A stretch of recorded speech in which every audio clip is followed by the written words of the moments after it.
What's going on, everybody? C4 here today, continuing with the Madden 18, Madden 17 roster reveal series, where we are taking a look at the Oakland Raiders, a team I was pulling for in the playoffs once I found out my Philadelphia Eagles went down. But just like the Eagles going down, their hopes kind of got dashed and went down when Derek Carr had a pretty terrible looking injury at the back end of the season, which is unfortunate, because I think if they had Derek Carr at full strength, this was a team offensively that could compete with any team in the NFL. Defensively, some of the stats that we're going to talk about here when evaluating the defensive players look pretty damn good, but their defense definitely didn't live up to expectations, in my opinion, last season. So for these rosters, feel free to check out the Philadelphia Eagles episode 1 of this series to get more in-depth, but the cliff notes for everything you're going to see here, as the ratings are based off of my opinion, Pro Football Focus, and their stats. All rosters will have free agents. All rosters will have the first 3 rounds of picks, then rounds 4 to undrafted free agent. I've included players that are notable, in my opinion. These rosters will be released to you guys at 35,000 subscribers. I think we're just under 3.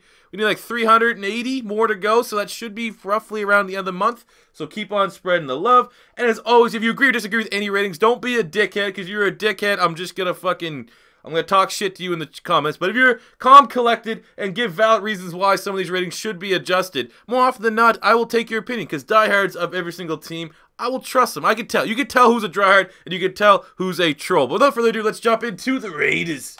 So at the quarterback spot, we gave Derek Carr an 88 overall. He was my vote for MVP until really when he got hurt. And then because he got hurt, I felt like it would be tough to give him up into the 90s. I feel that 88 is about fair for Derek Carr. 12-3 as a starter last season. 28 touchdowns, 6 picks. I think maybe I don't want to be stat biased, but I think if he would have got over 30 touchdowns, I would have loved to give him an 80, or a 90, so he's one of my favorite quarterbacks in the NFL.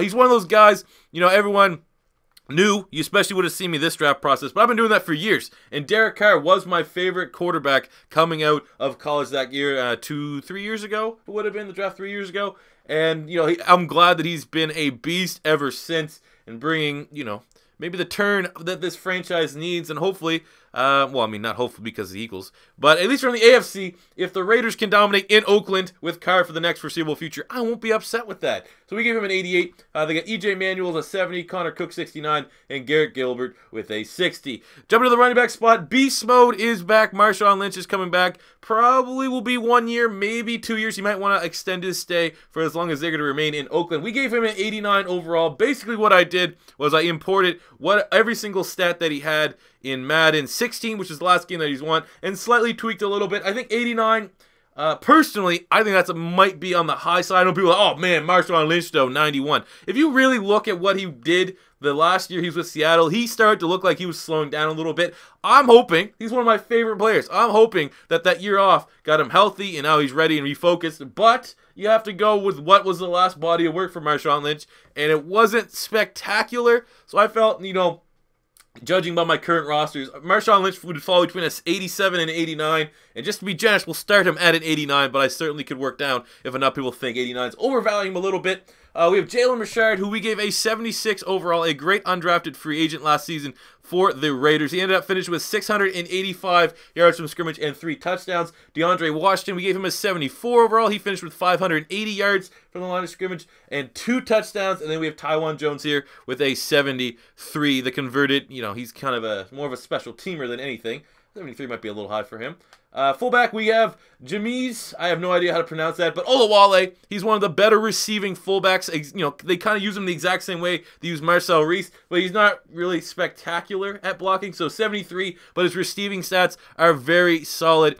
He had essentially 12 catches for 227 yards and a touchdown, 18 yards per catch as a fullback. So his receiving stats are good, but because, you know, the EA Madden overall for fullbacks pretty much relies on your blocking, he's not going to be super high, but he's still a valuable weapon to this offense.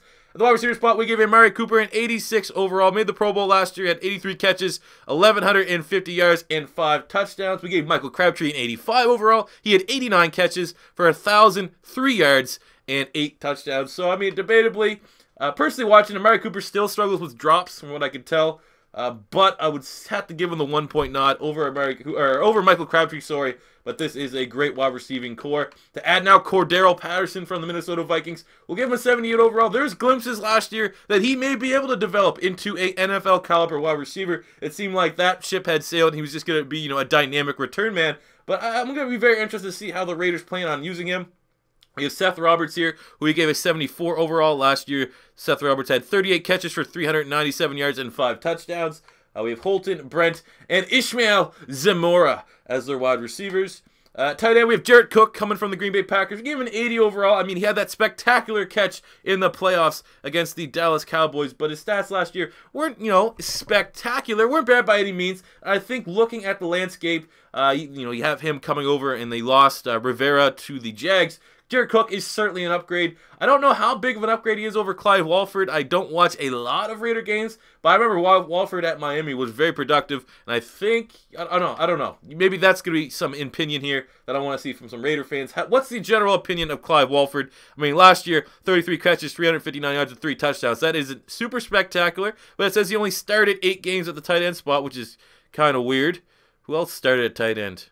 I thought he was their starter. But, yeah, Clive Walford here, 75. We have Lee Smith, 73. Helfett, 68. 66 for O'Malley, and 60 for Game Holmes. Jump to the offensive line. Donald Penn, the Pro Bowler. It's 89 overall. One of the best offensive linemen in football today. Even though he's getting up there in age, he's very, very good. We gave Kalishi Assembly a 90. I guess I should back up his Pro Football Focus ratings.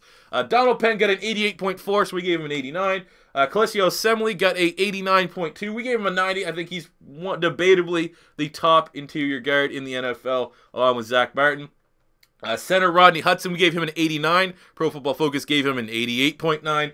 We have Gabe Jackson here, who we gave an 81. Pro Football Focus gave him an 80.7. And then at right tackle, this is where it's kind of dropping off a little bit. We have Austin Howard with a 72. Newhouse with a 71. Kirkland 70. I mean, there's a bunch of spots. I mean, David Sharp here, we'll swing him over to the left tackle spot, but I think he better suited as a right tackle in the NFL as a Florida Gator fan. And I'd also believe that he came kind of early. Nice project player, though, have the offensive line. But certainly, the Raiders' offensive line, if they had a better right tackle, I think you could dispute that they could contend with the Cowboys for the best offensive line. At least well-rounded offensive lines in the NFL. I think they do, actually. I kind of take that back because the Cowboys always had shitty play at right tackle with Doug Free. Jumping to the defensive side of the ball, we gave Khalil Mack a 98 overall, the defensive player of the year. He's an absolute monster. 11 sacks last year, had an interception, had 3 pass deflections, 5 forced fumbles, a touchdown, and just shy of just over 70 total tackles.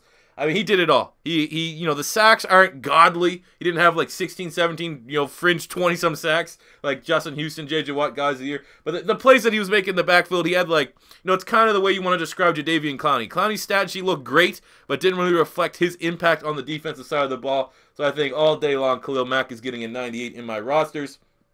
The opposing side, Mario Edwards Jr., we gave him a 75 overall last season. Think he was banged up.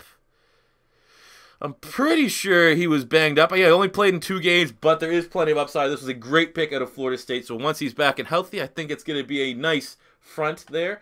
Defensive tackle, it's not actually Jihad Ward because the offline player management tool has some certain limitations. I had to modify this so I can kind of get the roster right. Their starting defensive tackle will probably be Justin Ellis, who only had 4 starts last year and 20 tackles. But I love the pick of Eddie Vanderdoss, the defensive tackle from UCLA. He was one of my favorite prospects. I would not be surprised, Raider fans, to see him play a lot of minutes if he stays healthy on this defensive front. We give him a 67. Obviously, you're going to need to edit his picture and stuff like that. Because, again, the offline management player creation tool is AIDS in Madden.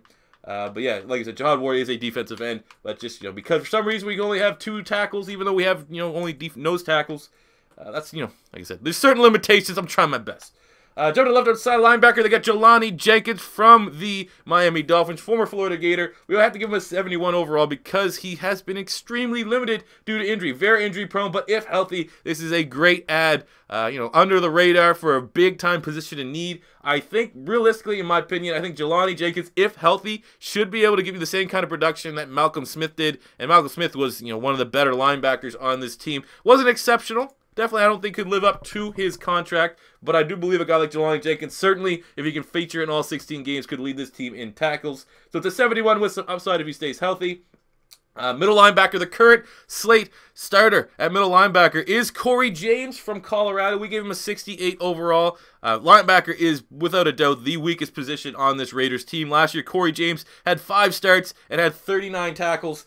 And you have Ben Heaney here, who's a 66. Like I said, very surprised they have not gone after Gerald Hodges, to be completely honest with you. I don't know exactly what the cap situation is, but Hodges is still a free agent, and he is young and has a whole bunch of upside. Doesn't make sense why they haven't gone after him yet. And then at right side linebacker, we have Bruce Irvin, who we gave an 84 overall. Last year, 16 starts. He had 6 forced fumbles, 7 sacks, and 57 tackles. I think 84 is about where he could be. Debatably could be 85, 86, somewhere along that range. I would not be against if people said that 84 is too low. We have Aldon Smith, who obviously is trying to get his way back into the league. If Raiders can get him at any point next season, that's going to be a huge boost to their edge rush. Calhoun here, 67, and Cowser, 59. Jumping to the secondary, we gave David Amerson an 84 overall. Last season, David Redskins was all right there, but definitely succeeding more so with the Raiders. We gave Sean Smith, who, in my opinion, from the games that I watched, this is more I took a hot take, did not look very good last year. He did have 2 picks. He had 11 pass deflections and 40 tackles, but he did not look like, you know, the impact sign they thought they were getting from the Chiefs. That could be me. Certainly, if someone has a better opinion on Sean Smith, thinks he should be higher, I'd certainly be open to it, but I was not impressed with what I saw at all with Sean Smith, so we gave him a 63. He just looked slow, and he got beat a lot. We have Garyon Conley, who they selected in the first round. We gave him a 75 overall. I mean, if all the corners were healthy, he's probably the number 3 corner in this year's draft class, behind Sidney Jones and Marshawn Lattimore, but still, you got an absolute steal. I was on the Conley hot train as a Philadelphia Eagle fan, and that was a great pick here from the Raiders. We got Carey with a 74 and Hamilton with a 61. At free safety, we give Reggie Nelson an 87 overall last season. Old man Nelson, repping the Gators, got 5 interceptions, no returns, no pick sixes, which is, you know, But he had 5 picks, 12 pass deflections, and 65 tackles, remaining one of the best free safeties in the NFL. We give Obi Malafanu, who they drafted in the second round, a 73, still a project-type player. A lot of people are saying he's a strong safety. I'm telling you, if you want to look for a pro comp right now in the NFL, best-case scenario, I think you need to look at the Cincinnati Bengals and George Aloka. He's more of a free safety cover-type guy than he is a strong safety in the box big hitter, which is what they need because eventually they're going to pair him with Carl Joseph, who we gave an 82 overall last season in 9 starts. Carl Joseph had 1 interception, 6 pass deflections,